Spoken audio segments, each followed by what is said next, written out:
कि मेरी मुलाकात कुछ उनसे ऐसे हुई कि देखते ही उन्हें मेरे दिल में बेचैनी सी हुई। आज शुरू करूँगा एक नई कहानी। कोशिश करूँगा आप तक हर शब्द पहुँचाने की।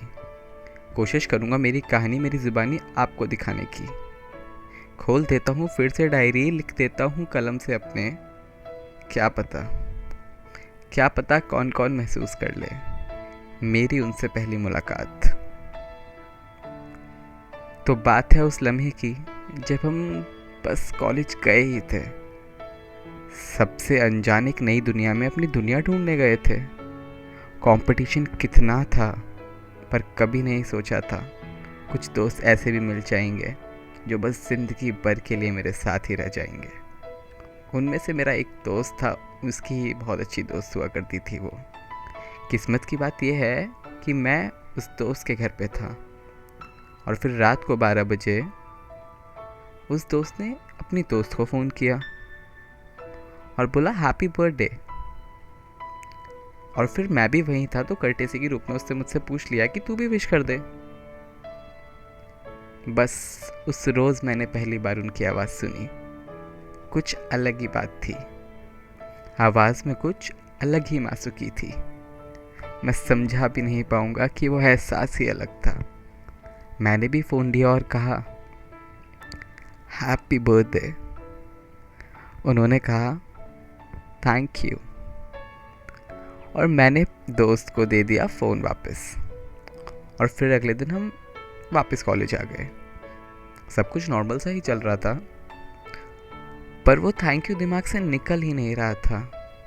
और फिर कुछ 2 दिन बाद ऐसा हुआ कि उन्होंने मुझे इंस्टा पे रिक्वेस्ट भेजी और मैं मतलब बिल्कुल अलग ही लेवल, वो लेवल आप समझ नहीं पाएंगे, पर वो बिल्कुल अलग लेवल था भाई। किसी बंदी के थैंक यू को आप सोच रहे हो, उसकी आपके पास रिक्वेस्ट आ जाना बहुत मायने रखते हैं उस बात के। तो फिर क्या हुआ कि मैं भी खुश हो गया, मैंने भी फॉलो बैक कर दिया।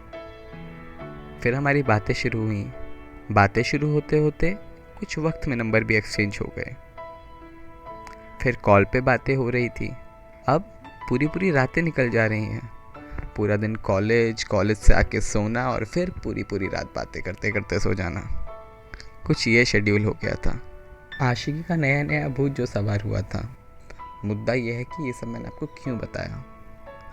मैं आपको ये सब इसलिए बता रहा हूँ ताकि आपको अंदाज़ा रहे कि चीज़ें शुरू कैसे हुई, वरना शायद पहली मुलाकात का मतलब आप लोगों को समझ में ही ना आए।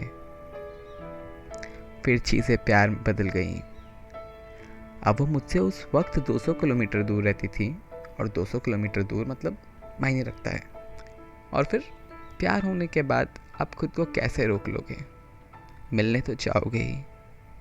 कोई नहीं रोक सकता भाई। आपको कल किसी से प्यार हुआ है, आपको लगता है आप आज उससे मिल लो, अभी उससे मिल लो, उस वक्त उससे मिल लो जिस वक्त आपने उसको प्रपोज किया है। उसका हाँ आया नहीं कि आपको होता है कि बस मैं इससे मिल लूँ एक बार। अब उस रोज़ मैंने उनको देखा भी नहीं था एक भी बार, ना हमारी मुलाकात हुई थी। जो भी था हमने बस इंस्टा पे अपने कॉन्वर्जेशन में फ़ोटो शेयर किया था, दैट वाज इट। बस फिर क्या, बस पकड़ी और निकल गए। उनको कह दिया आ रहे हैं और बस शुरुआत हुई उस शाम की पहली मुलाकात। इंतज़ार था उनसे मिलने का, पर एक कमबख्त वक्त गुजरता ही नहीं। रास्ता पहली बार लग रहा था कि बड़ा है। ट्रैफिक पहली बार लग रहा था कि बहुत है। कहीं पहुंचने की जल्दी थी। आज पूरे शहर का ट्रैफिक शायद यहीं लग चुका था। एक्साइटमेंट इतना था कि बैठा भी नहीं जा रहा था। बस पहुंचो, कैसे भी पहुंचो, यही लग रहा था। प्लान ये था कि हम मूवी देखेंगे, और हकीकत नहीं मानोगे आप लोग, जिस मूवी का टिकट मतलब उनको मिला था, उस मूवी का नाम था दंगल। अब भला आप ही बताओ, आप किसी से पहले मुलाकात करने जा रहे हो आप लोग बैठ के दंगल देखोगे? मतलब पहली मुलाकात, उसमें भी दंगल देखने जा रहे हो। इमेजिन करो आप लोग कैसा फील होगा। अब हुआ ये कि मैं मॉल के बाहर पहुंचा।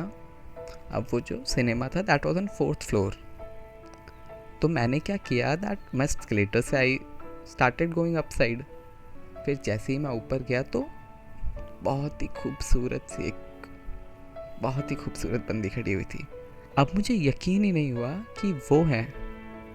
मतलब अब मैं इतना घबरा गया उनको देख के कि आप यकीन नहीं मारोगे, वो जो 4 फ्लोर में ऊपर गया था ना, मुझे यकीन ही नहीं हुआ भाई, इतनी खूबसूरत बंदी मेरी ज़िंदगी में, मतलब कैसे हो सकता है ये। मैं वापस आ गया भाई 4 फ्लोर उतर के। मुझे लगा कहीं मुझे देख के ही ना बोल दे कि तुम, मतलब तुम। यकीन सा ही नहीं हो रहा था। फिर उनका फ़ोन आया, उन्होंने बोला कहाँ चले गए या कितना टाइम लगेगा। तो मैंने बोला बस नीचे ही हूँ, आ रहा हूँ। अब मेरे दिमाग में चल रहा है कि मैं जाऊँ तो जाऊँ कैसे। एक तो तुम पूरा ट्रैवल करके आए हो, इतना ट्रैफिक से आए हो, बिल्कुल भद्दे दिख रहे हो तुम। अब दिखने के बाद क्या हुआ कि तुमने पूरा ऐसा लिया जोश और तुम चले गए। और जैसे तुम ऊपर गए तो मूवी तब तक स्टार्ट हो चुकी थी, क्योंकि ऑलरेडी हम लेट हो चुके थे 10-15 मिनट। तो फिर मैंने बोला अच्छा रुको, मैं 2 मिनट वॉशरूम होके आता हूँ। वॉशरूम गया, मैं फेस वॉश किया, DO मारा, बिल्कुल बैग से निकाल के तुरंत टी-शर्ट चेंज किया। और फिर मैं बाहर आया और मैंने कहा चलते हैं। फिर हम लोग मूवी देखे। अब मैं ये सोच रहा था कि मैं उस वक्त मूवी देखूं या उनको देखूं, क्योंकि वक्त तो हमारे पास सिर्फ उतना ही था जितना मूवी का वक्त था। उसके बाद शायद हम 1-8 घंटा और रुक पाते।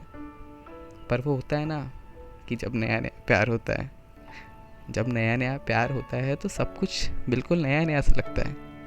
वो शायद मेरी ज़िंदगी की पहली मूवी ऐसी होगी जिसमें थिएटर में मैं बैठा तो था, पर मेरा दिमाग ना मूवी में था ना वहाँ की भीड़ में।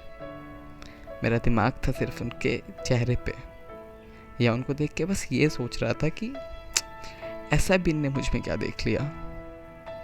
और हो सकता है शायद उनके दिमाग में भी कुछ ऐसा ही चल रहा हो, क्योंकि ज़िंदगी में ये बात तो सीख लो, आप दुनिया में सब कुछ सीख लोगे। कुछ भी आसान होगा आपके लिए। मैं मान लेता हूँ कि आपकी ज़िंदगी में सब कुछ आसान है, पर मैं कभी ये नहीं मान पाऊँगा कि आप उस इंसान का दिल या दिमाग समझ लो। लड़की चीज़ ही ऐसी है, समझना बहुत मुश्किल, उनको पढ़ना नामुमकिन।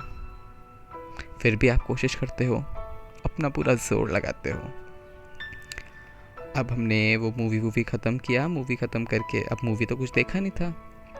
मूवी ख़त्म हुआ, उसके बाद फिर हम लोग बाहर गए, फिर हम लोगों ने बातचीत किया। अब वो उस वक्त अपनी स्कूटी से आई हुई थी, वाइट एक्टिवा। मतलब पहली बार लाइफ में वाइट एक्टिवा भी अच्छी लग रही है, क्योंकि तुम्हारे पास तो वो भी नहीं है, तुम तो बस से गए हो ना। अब तुमको वाइट एक्टिवा, अब तुम वाइट एक्टिवा में पीछे बैठ के घूम रहे हो, हवा का मज़ा ले रहे हो, तुमको अलग मज़ा आ रहा है। अब तुम अपनी दुनिया में घुस चुके हो। मतलब वो एहसास समझाए बयान नहीं हो सकता, और बता के उस एहसास को महसूस नहीं करा सकता मैं आप लोगों को। वरना समझ नहीं आ रहा कि आप लोगों को मैं ये महसूस कैसे कराऊं कि उस वक्त मेरे दिल में कितना कुछ चल रहा था, मेरे दिमाग में कितना कुछ चल रहा था। मतलब मैं आप लोगों को ये कभी बयां कर ही नहीं पाऊंगा। वो वक्त ही कुछ ऐसा था।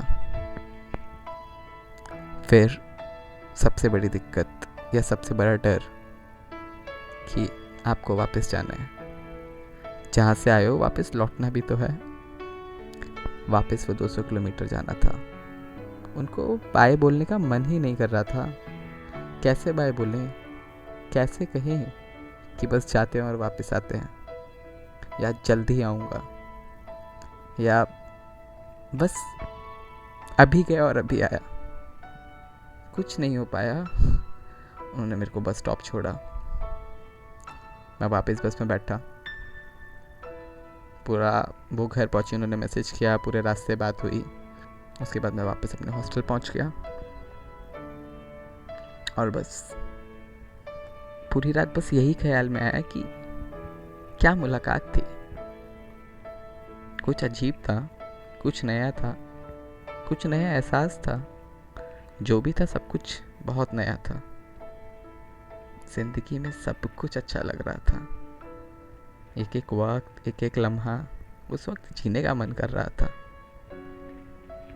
ये तो थी मेरी मुलाकात। मैं उम्मीद करता हूँ सबकी पहली मुलाकात उनके लिए बहुत ही ज़्यादा एक्सपीरियंसिंग, बहुत ही ज़्यादा कुछ, सबकी मुलाकातों में कुछ नया होता है। मेरी पहली मुलाकात में तो कुछ ऐसा ही था। अगर आप लोग चाहें तो अपनी पहली मुलाकात कमेंट बॉक्स में कमेंट करके बता सकते हैं, या अगर आपने मेरी कहानी को थोड़ा सा भी महसूस किया है तो कमेंट बॉक्स में ड्रॉप करके बता दीजिए कि यू लव्ड इट। पसंद आए तो वीडियो को लाइक करिएगा, मेरे चैनल को सब्सक्राइब करिएगा। इसी के साथ मैं अलविदा लेता हूँ। आपका दोस्त, आपका host Saurabh. You can follow my page on Instagram. You can follow me on Instagram. दोनों ही अकाउंट बस बिल्कुल देख रहे ना स्क्रीन के नीचे, बस वहीं जाना है, मेरे को फॉलो करना है और आपको पता चल जाएगा कि मेरी अगली पोएट्री या स्टोरी कब आने वाली है। जाइए अब भी फॉलो करिए। एंड कोई भी डाउट है you can comment me on the comment box. And कोई भी दिक्कत हो या कुछ भी पूछना हो या कुछ भी जानना हो तो you can even DM me. I'll reply for sure. Thank you so much guys for being with me, for bearing me for this long. इसी के साथ आज की रात अलविदा लेता हूँ। मैं आपका दोस्त, आपका होस्ट सौरभ।